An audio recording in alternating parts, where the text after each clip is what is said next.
एक बार की बात है, एक धूप वाली हरी भरी जंगल में एक छोटा झेबरा रहता था जिसका नाम झिपी था।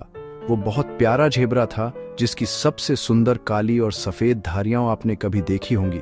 उसकी धारियां उसके पूरे शरीर पर झिक जाती थीं, उसके मजेदार हिलते कानों से लेकर उसकी हिलती पूंछ तक। झिपी को अपनी धारियां बहुत पसंद थीं। उसे लगता था कि वे एक खास पजामा है जिसे वो पूरे दिन और पूरी रात पहन सकता है। वो अपनी सुबह मीठी हरी घास चरते हुए बिताता था और अपनी दोपहरें दूसरे छोटे झेबरा के साथ लुका छिपी खेलते हुए बिताता था। उसकी धारियां जंगल के लंबे छायादार पेड़ों के पीछे छिपने के लिए एकदम सही थीं। लेकिन झिपी कोई आम झेबरा नहीं था। वो एक बहुत ही जिज्ञासु छोटा दोस्त था। वो हर चीज के बारे में सोचता था।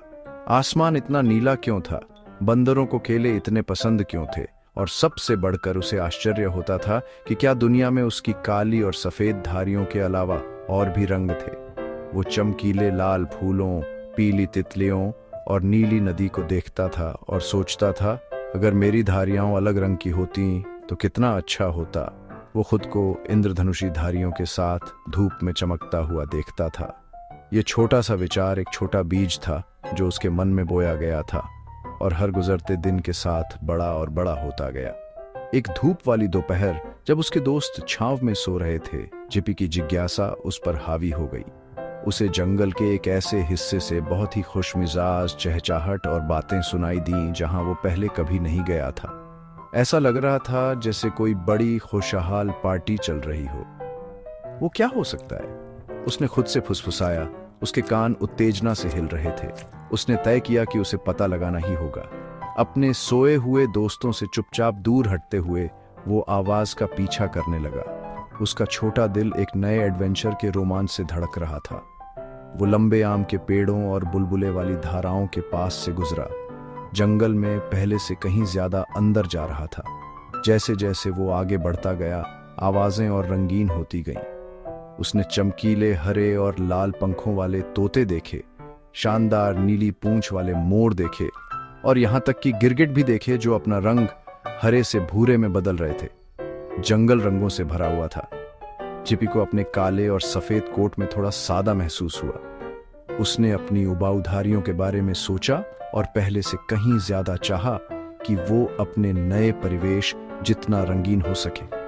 वो सभी अद्भुत दृश्यों और ध्वनियों को देखने में इतना व्यस्त था कि उसने यह नहीं देखा कि वो कहां जा रहा था और उसका एडवेंचर एक बहुत ही मजेदार और बहुत ही गंदा मोड़ लेने वाला था। जैसे ही झिपी आगे बढ़ा, वह एक ऐसी जगह पर पहुंच गया जहां एक बड़ा इवेंट चल रहा था। यह सालाना जंगल फैशन शो था। सभी जानवर अपने सुंदर कोट, पंख और पैटर्न दिखा रहे थे। शेर लियो अपनी शानदार सुनहरी अयल गर्व से दिखा रहा था। मोरनी पॉली अपनी पूंछ फैला रही थी जो 100 चमकीली नीली और हरी आंखों से चमक रही थी। यहां तक कि धीरे चलने वाले कछुओं ने भी अपने खोल चमकाए थे जब तक कि वे धूप में चमक नहीं गए। हर कोई तालियां बजा रहा था और खुश हो रहा था। झिपी एक बड़ी झाड़ी के पीछे से देख रहा था। उसकी आंखें आश्चर्य से खुली हुई थीं। उसने अपने पूरे जीवन में कभी इतनी ग्लैमरस और रोमांचक चीज नहीं देखी थी। शर्म और शामिल होने की इच्छा के मिश्रण से झिपी ने अपनी धारियों के बारे में सोचा। पॉली की चमकदार पूंछ और लियो की शाही अय्याल की तुलना में उसकी काली और सफेद धारियां बहुत साधारण लग रही थीं। वह शो का हिस्सा बनना चाहता था, पत्तों वाले रनवे पर चलना चाहता था और चाहता था कि हर कोई उसके लिए भी ताली बजाए। उसने एक पेड़ से लटकती हुई एक लंबी बेल देखी जो चमकीले लाल जामुन से ढकी हुई थी। उसके दिमाग में एक विचार आया। शायद उसने सोचा, अगर मैं अपने आप में कुछ रंग जोड़ लूं तो मैं भी फैशन शो में शामिल हो सकता हूं। उसने तुरंत तय कर लिया कि वह खुद को एक रंगीन मेकओवर देगा। उसका पहला मिशन कुछ प्राकृतिक पेंट ढूंढना था। उसे याद आया कि उसने पहले कुछ नरम रसीले जामुन देखे थे। वह चमकीले लाल जामुन से लदी एक झाड़ी की ओर बढ़ा और उनमें लौटने लगा। Squish, squash, splat. जल्द ही उसकी कुछ सफेद धारियां सुंदर लाल रंग की हो गईं। उसने एक पोखर में अपनी परछाई देखी और हंसा। वह एक कैंडी केन जैसा लग रहा था। इसके बाद उसने कुछ नरम पीले फूल ढूंढे और उनके पराग को अपनी दूसरी धारियों पर रगड़ा। जिससे वे धूप वाले पीले हो गए। वह खुद को सजाने में बहुत मजा कर रहा था। ऐसा लग रहा था जैसे एक सच्चा कलाकार कैनवास पर पेंट कर रहा हो। वह यहीं नहीं रुका, उसने नदी के किनारे कुछ नरम भूरी मिट्टी ढूंढी और अपनी दूसरी धारियों के बीच सावधानी से कीचड़ वाले भूरे पैटर्न पेंट किए। अब उसके पास अपनी मूल काली और सफेद धारियों के साथ लाल, पीले और भूरे रंग की धारियां थीं। उसे अपने नए रूप पर बहुत गर्व हुआ। उसे यकीन था कि वह जंगल फैशन शो का स्टार होगा। उसे लगा कि वह बिल्कुल शानदार लग रहा है, जंगल के रंगों का एक चलता फिरता दौड़ता हुआ इंद्रधनुष। अपना सिर ऊंचा करके और आत्मविश्वास भरी मुस्कान के साथ उसने तय किया कि वह अब अपनी शानदार एंट्री करने और सभी को अपनी अनोखी और रंगीन नई शैली दिखाने के लिए तैयार है। अपने नए रंगीन कोट के साथ जिपी आत्मविश्वास से रनवे की ओर बढ़ा। मैं आ गया, उसने छोटी लेकिन गर्व भरी आवाज में घोषणा की। दूसरे जानवर उसे देखने के लिए मुड़े। पहले तो वे बहुत हैरान हुए। उन्होंने कभी लाल, पीले और भूरे धब्बों वाला झेब्रा नहीं देखा था। कुछ छोटे बंदरों ने अपनी छोटी उंगलियों से इशारा करते हुए हंसना शुरू कर दिया। मोरनी पॉली ने अपनी चोंच से उसे नीचे देखा और शेर लियो ने एक उलझी हुई भौं उठाई। जिपी का आत्मविश्वास थोड़ा डगमगाने लगा। यह वह प्रतिक्रिया नहीं थी जिसकी उसे उम्मीद थी। उसने पत्तों वाले मंच पर कुछ और कदम बढ़ाए, लेकिन उसके एडवेंचर ने उसे काफी चिपचिपा बना दिया था। जामुन का रस, फूलों का पराग और गीली मिट्टी ने उसके कोट पर एक बहुत ही चिपचिपा गड़बड़ कर दी थी। जैसे ही वह चला, सूखी पत्तियां, छोटी टहनियां और गिरे हुए फूल की पंखुड़ियां उस पर चिपकने लगीं। पहले एक पत्ता उसके कान से चिपक गया, फिर एक टहनी उसकी पूंछ में उलझ गई।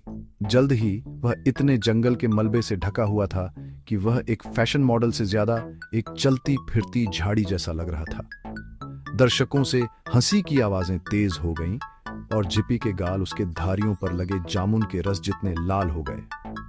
बहुत शर्मिंदा महसूस करते हुए जिपी ने सब कुछ झाड़ने की कोशिश की।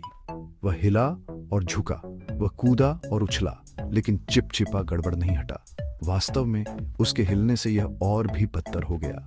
एक लंबी उलझी हुई बेल जो एक पेड़ की डाली से नीचे लटक रही थी, उसके पैर में फंस गई। जब उसने खुद को छुड़ाने की कोशिश की तो वह और भी उलझ गया। वह लड़खड़ाया और गिरा, सीधे फलों की टोकरी में गिर गया जो रनवे के किनारे रखी थी। केले, आम और संतरे हर जगह उड़ गए, जिससे रंगीन अराजकता और बढ़ गई।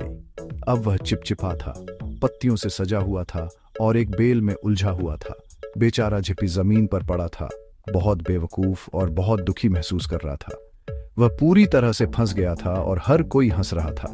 वह चाहता था कि वह बस गायब हो जाए। उसे अपनी साधारण, साफ, काली और सफेद धारियां याद आईं। वे कभी इतनी परेशानी नहीं थी। उसने सोचा कि उसका शानदार विचार एक बड़ी आपदा में बदल गया था। उसने अपनी आंखें बंद कर लीं, उम्मीद कर रहा था कि जब वह उन्हें खोलेगा तो यह पूरा शर्मनाक सपना खत्म हो जाएगा। वह बस अपने सोए हुए दोस्तों के पास वापस जाना चाहता था और भूलना चाहता था कि जंगल फैशन शो कभी हुआ था। एक छोटा आंसू उसके गंदे रंगीन गाल पर लुढ़क गया। ठीक उसी वक्त जब जिपी सबसे उदास महसूस कर रहा था, एक दयालु आवाज आई। लगता है तुम थोड़ी मुश्किल में हो। जिपी ने अपनी आंखें खोलीं तो देखा कि एक समझदार बूढ़ा हाथी एली और एक खुशमिजाज छोटा बंदर मोमो उसके बगल में खड़े थे। वे हंस नहीं रहे थे, इसके बजाय उनके चेहरों पर दयालु मुस्कान थी। एली ने धीरे से अपनी लंबी सूंड का इस्तेमाल जिपी के पैर से बेल को सुलझाने के लिए किया। फिर मोमो ने अपनी तेज छोटी उंगलियों से जिप्पी के कोट से पत्तियां और टहनियां चुनना शुरू कर दिया। उन्होंने मिलकर सावधानी और धैर्य से छोटे जेबरा को साफ करने में मदद की। एली फिर जिप्पी को नदी तक ले गई। चलो तुम्हें साफ करते हैं, उसने धीरे से कहा। उसने अपनी सूंड से ठंडा ताजा पानी छिड़का, जिससे जामुन का रस, मिट्टी और पराग सब धुल गया। जैसे ही रंग धुल गए, जिप्पी की सुंदर काली और सफेद धारियां फिर से दिखाई दी, धूप में साफ और कुरकुरी। जिप्पी ने पानी में अपनी परछाई देखी।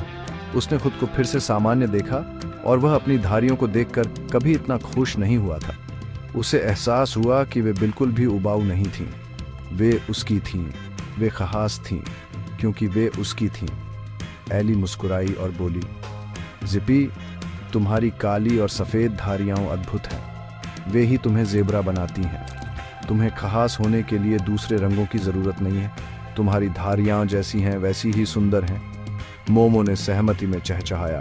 हाँ, और वे लुका छिपी खेलने के लिए सबसे अच्छी हैं। जब तुम छिपते हो तो हम तुम्हें ढूंढ नहीं पाते। जिपी ने अपने दो नए दोस्तों को देखा और उसके दिल में एक गर्माहट फैल गई। उन्हें वह बस उसके होने के लिए पसंद आया।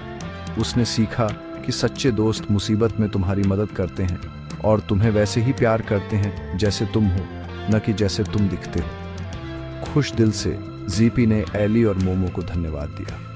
फिर वह फैशन शो में वापस चला गया, मॉडल बनने के लिए नहीं बल्कि दर्शक बनने के लिए। उसने लियो की अयाल और पॉली की पूंछ के लिए तालियां बजाईं। अपनी सुंदरता के बारे में बुरा महसूस किए बिना उनकी सराहना की। जब शो खत्म हो गया तो उसने अपने नए दोस्तों को खेलने के लिए आमंत्रित किया। उन तीनों ने दोपहर का बाकी समय हंसते और खेलते हुए बिताया। जीपी ने उस दिन एक बहुत महत्वपूर्ण सबक सीखा। खुद होना सबसे अद्भुत चीज है जो आप हो सकते हैं, और सच्ची दोस्ती सभी रंगों में सबसे सुंदर रंग है। और वह अपनी परफेक्ट काली और सफेद धारियों में खुशी खुशी और गर्व से रहने लगा।